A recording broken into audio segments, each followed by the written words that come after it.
4:19 in the morning. The Strait of Hormuz is still dark enough to hide distance. A U.S. aircraft carrier slides through the narrow water at a steady speed, deck lights dimmed, island glowing faint against a black horizon. Then a faint acoustic trace ghosts across the sonar display of one of her escorting destroyers. Low, slow, too disciplined to be a fishing boat. 2 seconds later, a second line appears.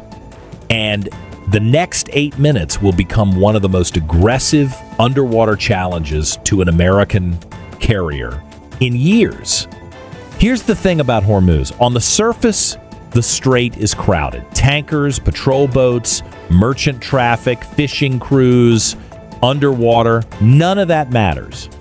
There are no flags down there, no running lights, no radio calls, just pressure, darkness, and sound.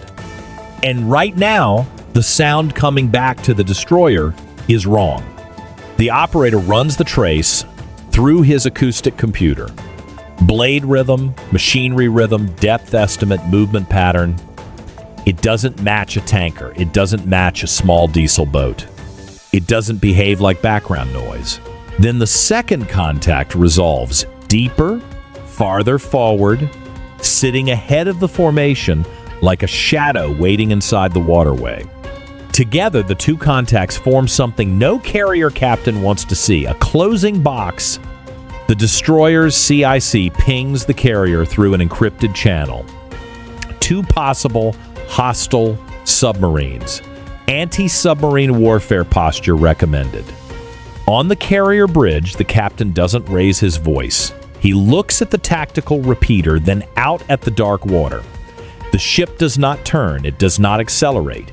He gives a single order: maintain course, bring the screen out, notify air. That's the U.S. Navy answer right there. Not panic. Procedure: down on the flight deck, an MH-60R Seahawk is already being prepped under red lights. Rotor blades unfold. The sensor operator climbs in. Pilots run checks with short, clipped calls. The helicopter is not launching to attack anything. It is launching to listen. Then Contact 1 nudges its speed up by 2 knots. Doesn't sound like much, but under the surface, 2 knots can be meaningless or it can be intent. This submarine is not just following the carrier. It is shaping the encounter, staying outside the easy detection arc, using the noise of Hormuz as cover. Contact 2 shifts its depth at the same time. Controlled descent, tactical maneuver. 2 submarines moving in coordination on an American carrier. Nobody says the word Russia yet. They don't have to. The behavior is familiar, deep running, patient, quiet enough to be advanced. 4:27. The Seahawk lifts from the deck and drops to 200 feet over the chop. The sensor operator starts laying a sonobuoy pattern. Each buoy splashes down, deploys its hydrophone array under the surface, and begins feeding acoustic data back. Within minutes, the helicopter is no longer flying above the strait. It is building a listening net across it. Then a short, sharp mechanical transient bleeds through the speakers. The sonar operator on the destroyer freezes for half a second. Not propeller noise, not hull flow, not a whale.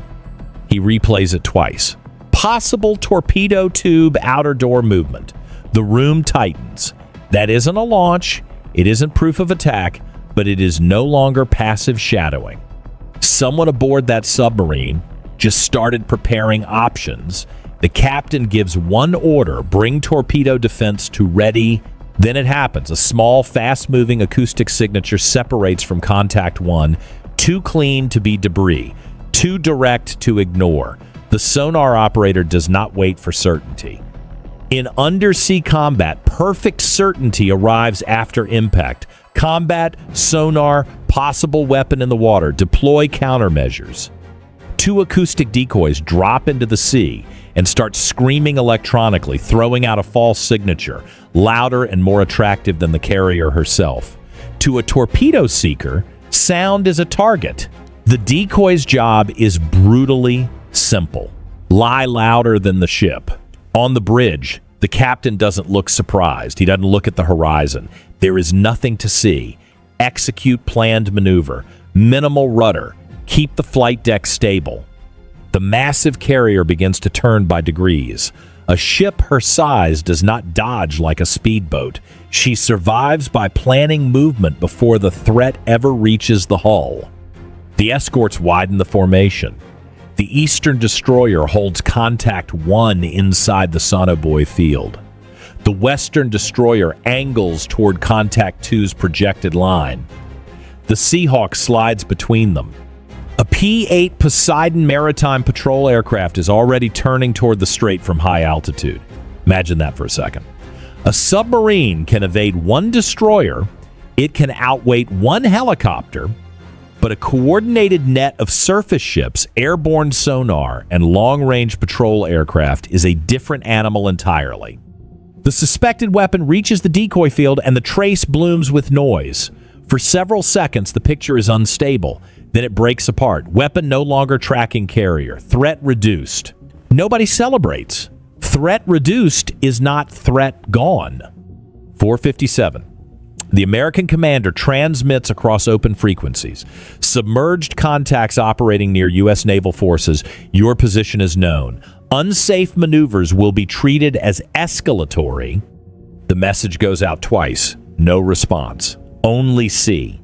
Contact 1 tries one more trick. A decoy separates from the main track, throwing out a false sound source. The acoustic team filters by blade rhythm. The decoy is louder, dirtier, easier to follow. That is its purpose. But the real submarine is quieter and heavier, still moving below the false trail. The Americans don't bite. Contact 1 has used a trick and bought nothing. Then Contact 2 starts to withdraw. A slight heading change away from the carrier's route, then another, then a steady move toward deeper water. No announcement, no radio call, just geometry. The forward submarine has decided the gate is closed. Minutes later, Contact 1 follows. Slower, more deliberate, still trying to look like it left on its own terms. But under the water, appearance does not matter. Course, speed, depth, and range tell the real story. Both submarines are outbound. Here's the part most people miss.